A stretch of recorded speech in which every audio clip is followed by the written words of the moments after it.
49 అన్ని బ్రాంచెస్ లో 25 to 50% discount నడుస్తోంది. వెంటనే సంప్రదించండి 49.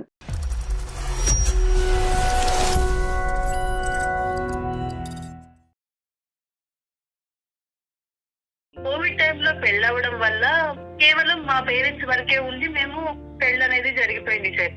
హైదరాబాద్ వచ్చేసిన తర్వాత అపార్ట్మెంట్ లో నైబర్స్ తో మాట్లాడినెవరు. ఇంటి నిండా వాటర్ క్యాన్స్ ఉన్నట్టు మాకు శానిటైజర్ క్యాన్స్ ఉంటాయండి. ప్రతి వస్తువు కూడా శానిటైజర్ తోనే శానిటైజ్ చేసుకొని రావాల్సి ఉంటుందండి. కూరగాయల దగ్గర నుంచి ప్రతి ఒక్కటి, వాడుకునే టూత్ బ్రష్ తో సహా ప్రతి ఒక్కటి శానిటైజ్ చేసుకొని మీరు లోపలికి రావాలండి. ఇప్పటికీ అండి. తాగటం తప్ప ఒక్కొక్కసారి కుదిరితే అది కూడా చేస్తాను సార్. అపార్ట్మెంట్ లో వాళ్ళకి నాకు ఎన్ని ఇష్యూస్ అవుతున్నాయండి. 2 వారాల క్రితం ఫ్యూజ్ పోయిందని చెప్పి ఎలక్ట్రీషియన్ వచ్చి ఫ్యూజ్ వేశారండి. వాడు ఎక్కడి నుంచో వచ్చాడని చెప్పి ఆ మీటర్లని నీళ్లతో కడుగుతున్నారు. ఇంకేమన్నా ఉంటుందా? చాలా హ్యాపీగా ఉంది సార్. మనం ఒకసారి కలవాలి సార్, పర్సనల్ గా కొన్ని డిస్కస్ చేసేది ఉంది. మీరు నన్ను ఎందుకు కలవాలనుకుంటున్నారు సార్? డిసిప్లిన్ గురించి, మనకి కొంచెం పద్ధతి గురించి, మన మెయింటెనెన్స్ గురించి, పబ్లిక్ బిహేవియర్ గురించి, ఇలాంటిది కొంచెం టోటల్ పబ్లిక్ అందరి గురించి మాట్లాడాలనుకుంటున్నారా? Very good, very good. అలాగే జాగ్రత్త తీసుకున్న దాని వల్ల తప్పే ఉంది మేడం. అది ఇబ్బంది ఎందుకు అవుతుంది మేడం మనకి? నాకు అది అలవాటు మేడం. ఇప్పుడు తను కూడా అలవాటు అయిపోయింది. మేము ఎదురు కేర్ఫుల్ గా ఉంటాము. ఇప్పుడు బయట సొసైటీలో ఎలా ఉందో మేడం, ఇప్పుడు పొల్యూషన్ గానీ, ఈ బ్యాక్టీరియా గానీ, తినే ఫుడ్ దగ్గర నుంచి గానీ, నైబర్స్ గానీ ఎవరు హైజీనిక్ ఉంటున్నారు మేడం? మరి అలాంటిప్పుడు శానిటైజర్ తాగట్లేదు ఏంటి మీరు? సార్ అలా అంటే ఎలా చెప్తాం సార్? మనం ఎక్స్టర్నల్ గా వీలైనంత వరకు చేసుకుంటాం కానీ. ఏమండి, మీ శానిటైజర్ ఇక్కడ వరకు వెళ్ళిపోయింది. పుక్కలిస్తారంట, గార్గిలింగ్ చేస్తారంట, గర్ర గొర్ర అంటారంట, ఓస్తారంట. ఇంకొంత లోపలికి వెళ్తే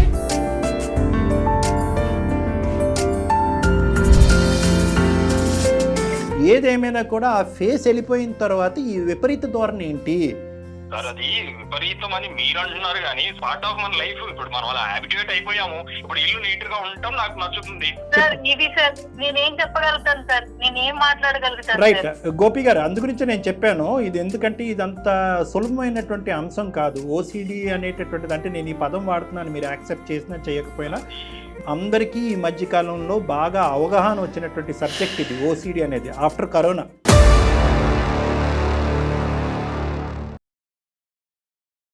ఫెర్టినైన్ హాస్పిటల్ సమర్పించు అందమైన జీవితం కార్యక్రమానికి స్వాగతం.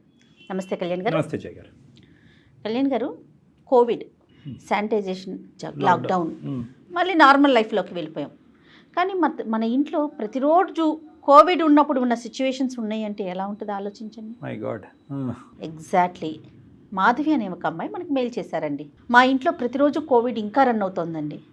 మెయిల్ చూశాక నాకు అర్థమైంది, అమ్మో అనిపించింది, కాసేపు నవ్వు వచ్చింది. కానీ ఇది ఫేస్ చేసే వాళ్ళకి తెలుస్తుంది ఆ ఇష్యూ ఎలాంటిది ఏంటనేది. ఇంకా నేను చెప్పటం కన్నా మీరు మాట్లాడితేనే అర్థమవుతుంది డాక్టర్ గారు. హలో. హలో, నమస్తే అండి, మాధవి గారా? అవునండి, నేను జయానండి, అందమైన జీవితం ప్రోగ్రాం నుంచి కాల్ చేస్తున్నాను. మేడం. నమస్తే మేడం. నమస్తే మాధవి గారు, మీ మెయిల్ చూశానండి. కొంచెం లేట్ అయింది మీతో మాట్లాడటం. ఇప్పటికైనా మీరు కాల్ చేశారు, థ్యాంక్ యూ మేడం. తప్పకుండానండి. నాతో పాటు డాక్టర్ కళ్యాణ్ చక్రవర్తి గారు ఉన్నారు. మీరు ఫేస్ చేస్తున్న ఇష్యూ గురించి ఒకసారి డాక్టర్ గారితో మాట్లాడండి. చెప్పండమ్మా, ఏంటమ్మా సమస్య? ఎవరిది? మీదా, మీ వారిదా, కుటుంబందా? సార్, ఇది సమస్య అంటారో మరి ఇంకేమంటారో తెలియదు కానీ నేను నా ప్రాబ్లం మీకు ఒకసారి అయితే చెప్తాను సార్. తప్పకుండా. మా వారి పేరు గోపికృష్ణ అండి. మాది మంగళగిరి. మాకు పాండమిక్ టైంలో అంటే 5 years బ్యాక్ మ్యారేజ్ అయింది సార్. మాది ఒక హ్యాపీ ఫ్యామిలీ అండి. మా హస్బెండ్ వచ్చేసి గవర్నమెంట్ ఎంప్లాయీ. కోవిడ్ టైంలో పెళ్ళవడం వల్ల మేము సరే పెళ్లికి ఎక్కువ మంది వద్దు, రిలేటివ్స్ వద్దు, మీ అమ్మ నాన్న మా అమ్మ నాన్న అంటే సరే అని చెప్పనని కేవలం మా పేరెంట్స్ వరకే ఉండి మేము పెళ్ళి అనేది జరిగిపోయింది సార్.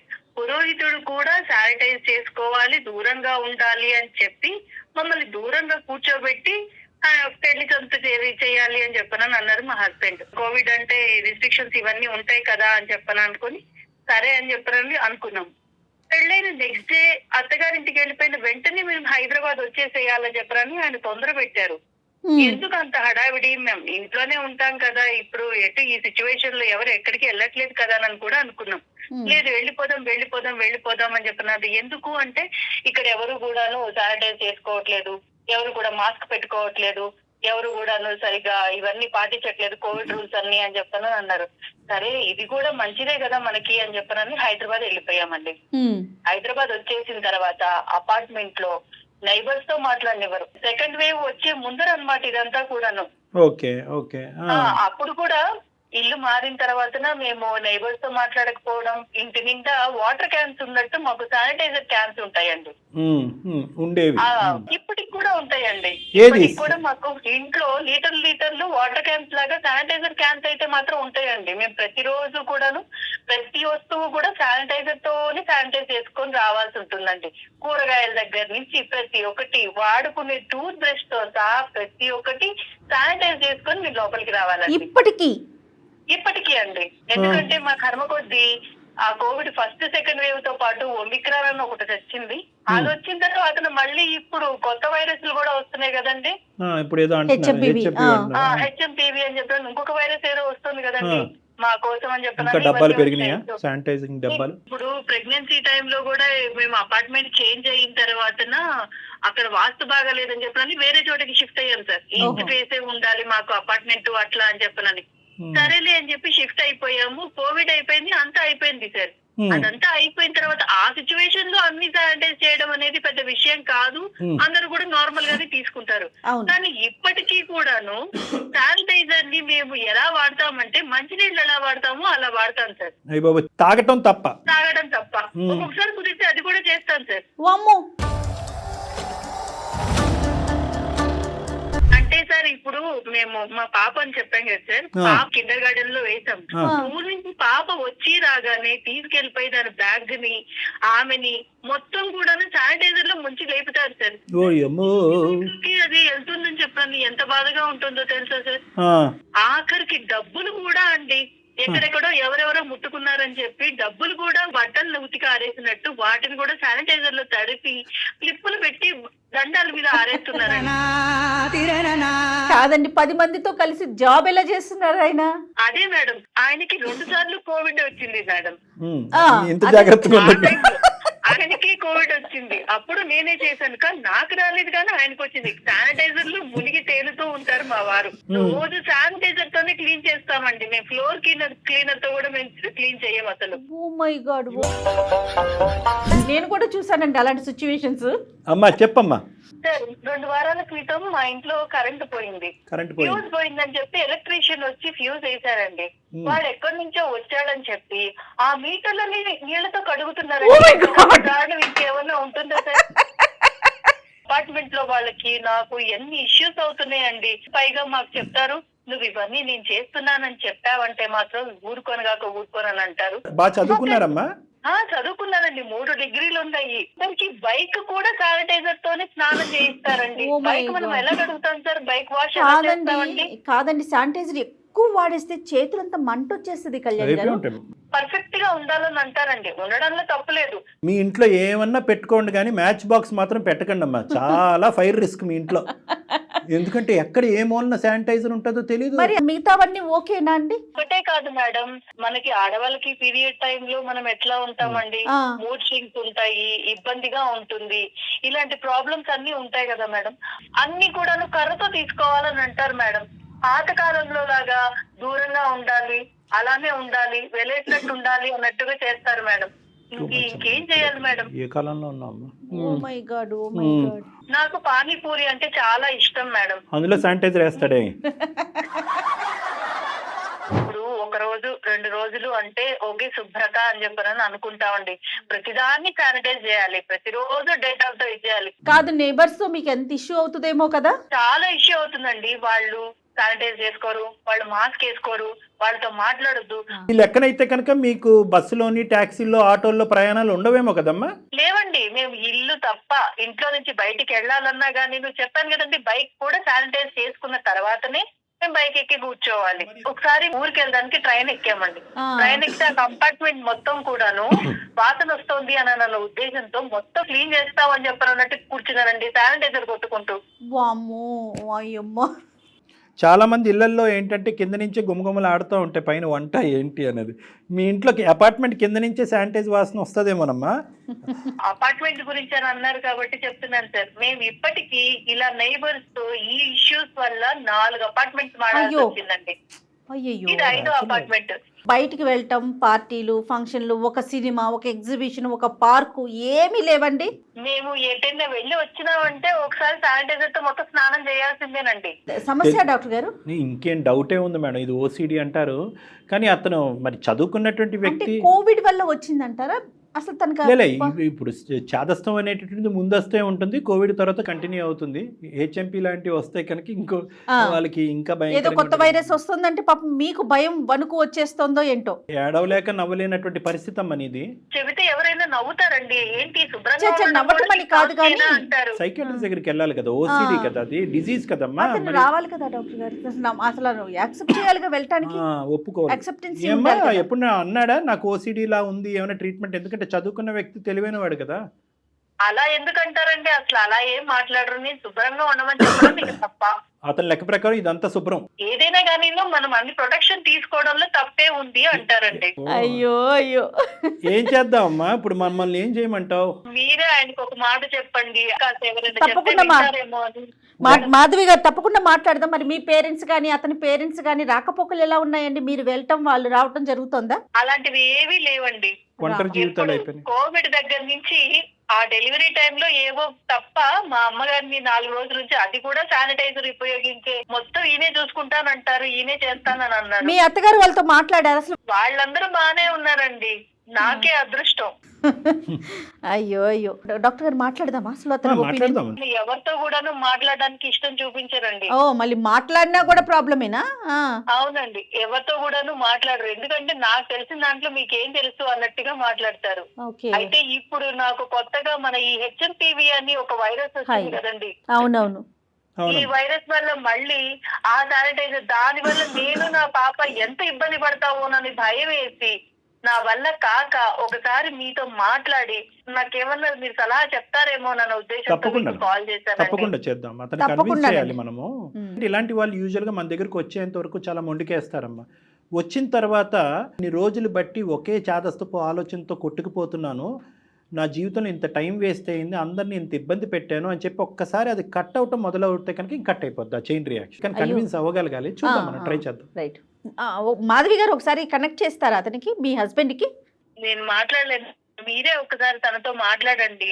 బాగుండదేమోనమ్మా, ఎందుకంటే అతను చదువుకున్నటువంటి వ్యక్తి. అందుకే సార్ నేను ఇప్పుడు ఈ షోకి వచ్చాను, నేను ఇలా చెప్తున్నాను, ఇలా కాల్ చేశాను అని చెప్పారంటే సరే ఏం చేద్దాం కళ్యాణ్ గారు? మరి ఆవిడ అంత భయపడుతూ. సరే నెంబర్ ఫార్వర్డ్ చేయండి, నేను కాల్ చేస్తాను. ఓకే అండి. Okay okay. నమస్తే గోపికృష్ణ గారు. నమస్తే అండి, చెప్పండి ఎవరు? నేను జయానండి, సుమన్ టీవీ అందమైన జీవితం అనే ప్రోగ్రామ్ నుంచి మాట్లాడుతూ ఉన్నాను. చెప్పండి చెప్పండి మేడం, చెప్పండి మేడం. మీతో ఒక 5 నిమిషాలు మాట్లాడాలండి, మీరు పర్మిషన్ ఇస్తే ఒక్కసారి. దేని గురించి అండి? ఇది అందమైన జీవితం అని చెప్పి నేను డాక్టర్ కళ్యాణ్ చక్రవర్తి గారు, సైక్రాటిస్ట్ డాక్టర్ గారు, నేను కలిపి ప్రోగ్రామ్ నాకు తెలుసు మేడం, అంటే నాతో దేని గురించి అని. ఓకే, ప్రోగ్రామ్ తెలుసు అంటున్నారు కాబట్టి సో నాకు చాలా ఈజీ అయిపోయిందండి. మీ వైఫ్ మాధవి గారికి సంబంధించి మీకు సంబంధించి ఒక చిన్న విషయం మాట్లాడదామని కాల్ చేశాను. ఇదిగోండి కళ్యాణ్ గారు కూడా ఉన్నారు నాతో పాటు, ఒకసారి మాట్లాడు. కళ్యాణ్ గారు నాకు బాగా తెలుసు అండి. అట్లనా? లాస్ట్ టైం తను ఒక ఈవెంట్ లో కలిసాను. నమస్తే సార్ కళ్యాణ్ గారు. నమస్తే అండి. నాకు తెలుసు సార్, మనం లాస్ట్ టైం ఒక ఈవెంట్ లో కలిసాము. ఓకే ఓకే సార్, చాలా హ్యాపీగా ఉంది సార్. మనం ఒకసారి కలవాలి సార్, పర్సనల్ గా కొన్ని డిస్కస్ చేసేది ఉంది. అలాగే అలాగే. చెప్పండి సార్, ఇప్పుడు అది కాల్ వచ్చింది, చెప్పండి సార్ దేని గురించి. మీరు నన్ను ఎందుకు కలవాలనుకుంటున్నారు సార్? ఇంతకు ముందు ఎప్పుడు కలిసారా? అదే అప్పుడు ఈవెంట్ లో చిన్న ఈవెంట్ లో మనం కలిసాము లాస్ట్ టైం, ఒక ప్రైవేట్ ఈవెంట్ లేండి, అది డిస్కస్ చేద్దామండి. ఇది ఇప్పుడు ఈసారి కలిసేది దేనికి? ట్రీట్మెంట్ కా ఏమన్నా ప్రాబ్లం ఉందా? ప్రాబ్లం కాదు సార్, అంటే కొంచెం నాకు ఐడియాలజీస్ అవి షేర్ చేద్దాం అనేసి మీ ద్వారా. మీరు ఈవెంట్స్ అవి చేస్తుంటారు కదా, ఎటువంటి ఐడియాలజీస్ సార్ కొద్దిగా వినాలని ఏమైనా ఉంది తెలుసుకోవచ్చా అంటే మేము? డిసిప్లిన్ గురించి, మనకి కొంచెం పద్ధతి గురించి, పబ్లిక్ సివిక్ సెన్స్ గురించి, మన మెయింటెనెన్స్ గురించి, పబ్లిక్ బిహేవియర్ గురించి, ఇలాంటిది కొంచెం. గోపీకృష్ణ గారు టోటల్ పబ్లిక్ అందరి గురించి మాట్లాడాలనుకుంటున్నారా? Very good, very good. అలాంటి టాపిక్స్ తప్పకుండా మాట్లాడదాం. మీరు కూడా వెల్ క్వాలిఫైడ్ పర్సన్. పబ్లిక్ గురించి తర్వాత మాట్లాడుకుందాం. ఇప్పుడు ప్రైవేట్గా ఫ్యామిలీ గురించి మాట్లాడదాం. మీ మిస్సెస్ మాకు కాంటాక్ట్ చేశారు సార్. ఆవిడ పరిస్థితి ఏంటంటే ఆగమ్య గోచరం. ఏం చెప్పాలో నవ్వాలో ఏడవలేనటువంటి పరిస్థితి ఆవిడ. సార్. మేము ఇద్దరం హ్యాపీ సార్, తను నాతో బాగుంటుంది. కాదు సార్, ఇప్పుడు ఆవిడ ఏమన్నారంటే ఒక్క 2 నిమిషాలు నా మాట వినండి, తర్వాత మీరు మాట్లాడదురు. కానీ ఆవిడ చాలా దుఃఖంలో బాధలో మాట్లాడుతున్నారు. కోవిడ్ అయిపోయి ఇప్పుడు దగ్గర 4 సంవత్సరాలు అవుతుంది, లేదంటే 3.5 సంవత్సరాలు అవుతుంది. రెండో వేవ్ కూడా వెళ్ళిపోయి. ఇప్పటికీ కూడా నా భర్త శానిటైజర్లో స్విమ్మింగ్ చేయటం తప్ప మిగతావన్నీ చేస్తాడండి. మొత్తం ఇంటిళ్ళ పాది శానిటైజరు, ఆఖరికి డబ్బులు నోట్లు, ఇది అది అన్నీ. ఇంకా ఆ లిస్ట్ అంతా నేను ఇప్పుడు చెప్పలేను నా నోటుతో. ఆఖరికి కరెంటు మీటర్లతో సహా. ఇదంతా ఏంటమ్మా, ఇదంతా విడ్డూరంగా ఉంది. అది ఏమైనా ఓసిడి లాంటి ప్రాబ్లం ఏమో, దానికి ట్రీట్మెంట్ ఏమైనా తీసుకుంటే తగ్గుతుందేమో, చాలా ప్రమాదము. ఎందుకంటే వాటర్తో కడగటాన్నే మేము విడ్డూరంగా వద్దమ్మా అని అంటాం. ఎందుకంటే అది రకరకాల కారణాలకు దాడి. అదే శానిటైజర్ అంటే కనుక it's not a joke, it's a fire hazard, risk. అది పిల్లను కూడా ఆఖరికి స్కూల్ నుంచి వచ్చిన తర్వాత ఆ బ్యాగులు కడుగుతారంట, ఆ పర్సులు కడుగుతారంట, డబ్బు నోట్లని శానిటైజర్లో కడిగి బట్టలు ఆరేసినట్టు ఆరేస్తారంట. ఏంటి సార్ ఇదంతా నేను తట్టుకోలేకపోతున్నాను. ఇప్పుడు మళ్ళీ ఏదో కొత్త వైరస్ వస్తుంది, ఇది కాస్త ఇంకో లెవెల్కి పోతుందేమో అనేటటువంటి భయంతో నేను మిమ్మల్ని ఆశ్రయిస్తున్నాను, నన్ను రక్షించండి మహాప్రభు అని ఆవిడ మమ్మల్ని వేడుకుంటుంది. సార్ ఇది తను నా దగ్గర ఎంత హ్యాపీగానే ఉంది సార్. బై ద వే ఆవిడ కూడా ఇప్పుడు బ్యాక్గ్రౌండ్ లో లైన్ లో ఉన్నారు. మాధవి ఉందా అండి ఎక్కడ? మాధవి మా దగ్గర లేదండి, టెలిఫోన్ లైన్ లో. మాధవితో మాట్లాడండి ఒకసారి. ఉన్నావా మాధవి లైన్ లో?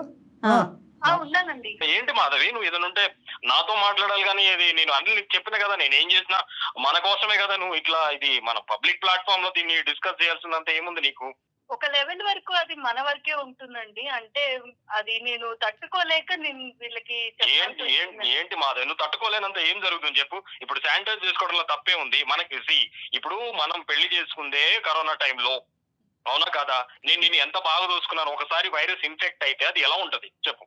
నేను ఎంత కేర్ తీసుకున్నాను నీకు, పెళ్లి విషయంలో కానీ, మనం ఫుడ్ తీసుకునే విషయంలో కానీ, నైబర్స్ విషయంలో కానీ, A to Z నేను ఎంత బాగా చూసుకున్నాను. నేను శానిటైజ్ అనేది అది మన సేఫ్టీ కదా, నీకు దాంట్లో తప్పేం కనపడుతుంది నీకు? పాపం మీకే 2 సార్లు కరోనా వచ్చింది మేడం. అది మనం ఎంత జాగ్రత్త తీసుకున్నా అది ఫేట్ మేడం. అట్లా అని చెప్పి మనము జాగ్రత్తగా ఉండకుండా ఎలా ఉంటాం మేడం? అయ్యో జాగ్రత్తగా ఉండాలండి, కానీ ఆ జాగ్రత్త శృతి మించితే కాస్త ఇబ్బంది కాదు ఫ్యామిలీకి? ఎంత జాగ్రత్త తీసుకున్నా దాని వల్ల తప్పే ఉంది మేడం. అది ఇబ్బంది ఎందుకు అవుతుంది మేడం మనకి? నాకు అది అలవాటు మేడం. ఇప్పుడు తను కూడా అలవాటు అయిపోయింది. మేము ఇద్దరు అలా కేర్ఫుల్ గా ఉంటాము. ఇప్పుడు బయట సొసైటీలో ఎలా ఉందో మేడం, ఇప్పుడు పొల్యూషన్ కానీ, ఈ బ్యాక్టీరియా కానీ, తినే ఫుడ్ దగ్గర నుంచి కానీ, నైబర్స్ కానీ ఎవరు హైజీనిక్ ఉంటున్నారు మేడం?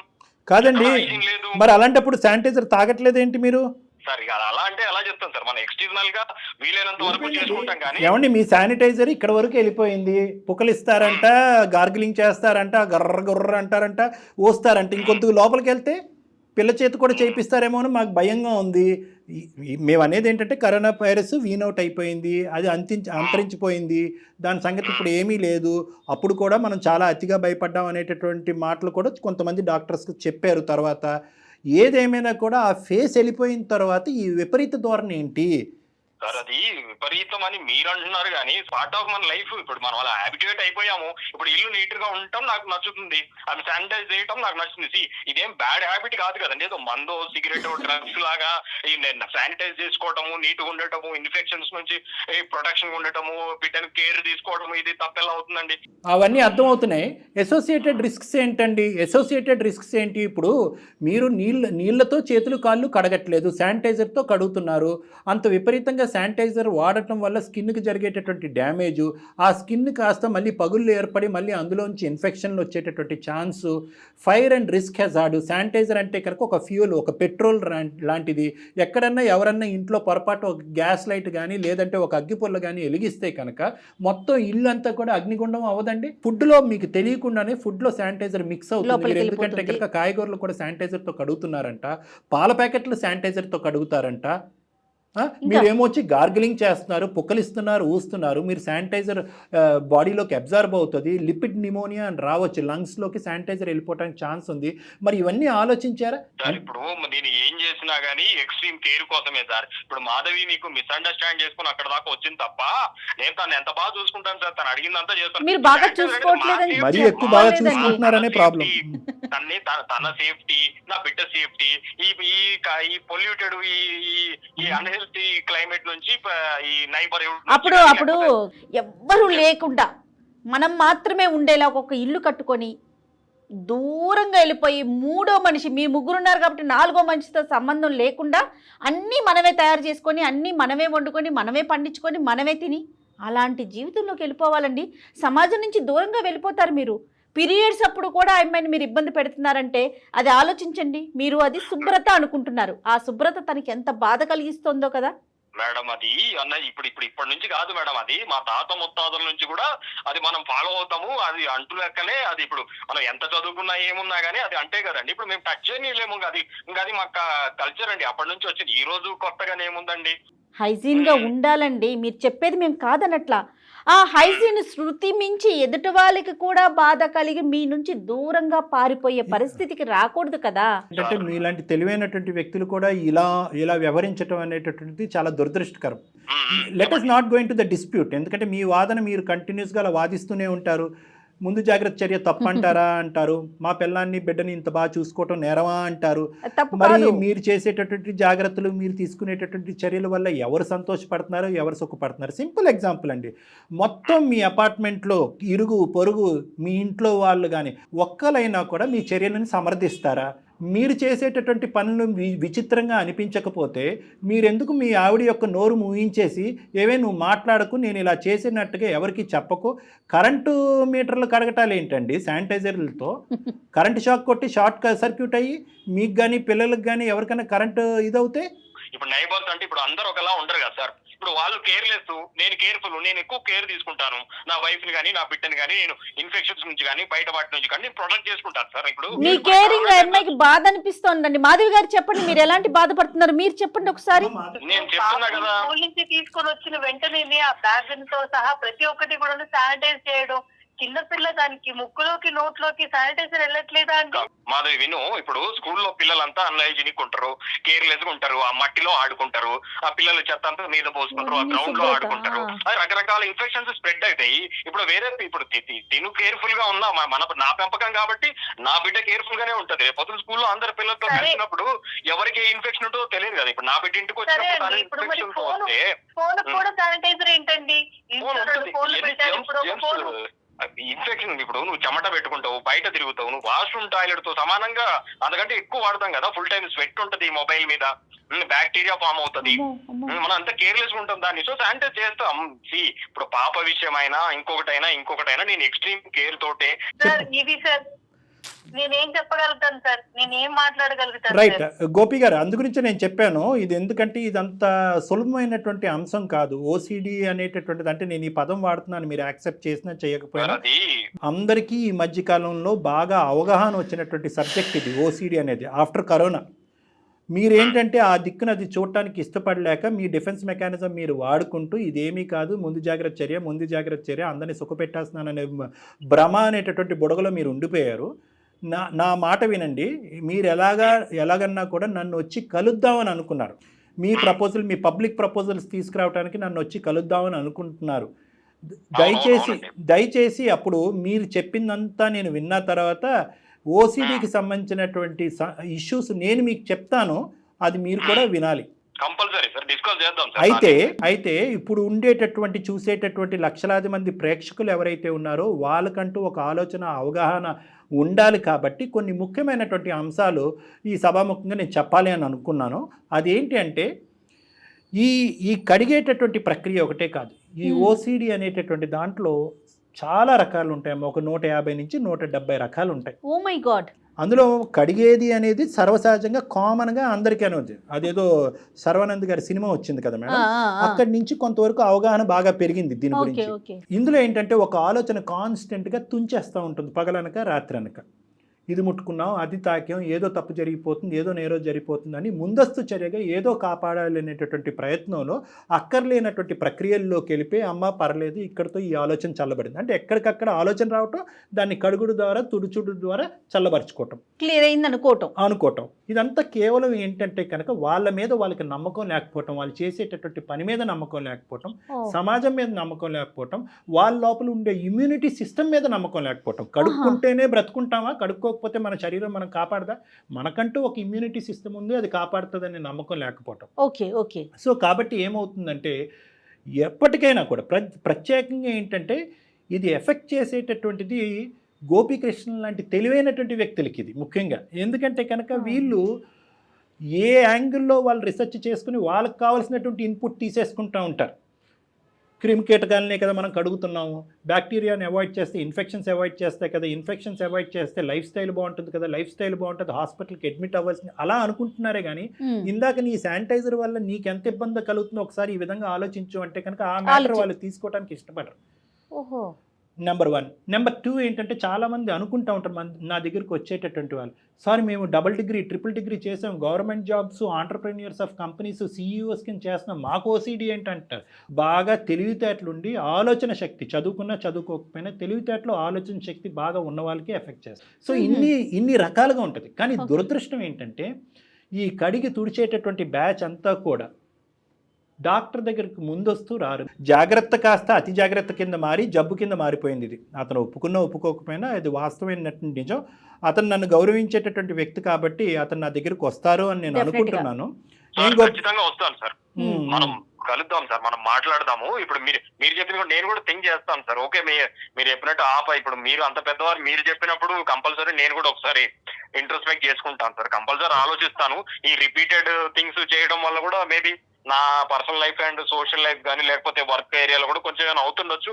నేను ఒకసారి మీరు చెప్పిన తర్వాత కంపల్సరీ ఇంట్రోస్పెక్ట్ చేసుకుంటాను సార్, కరెక్ట్ చేసుకుంటాను. ఈ విషయంలో మిమ్మల్ని కలుస్తాను సార్. ఇది కాకుండా మనం ఇప్పుడు నా దగ్గర వేరేవి కొన్ని ఉన్నాయి కదా సార్, అవన్నీ ఇంప్లిమెంట్ చేయడానికి మిమ్మల్ని కలుస్తాను.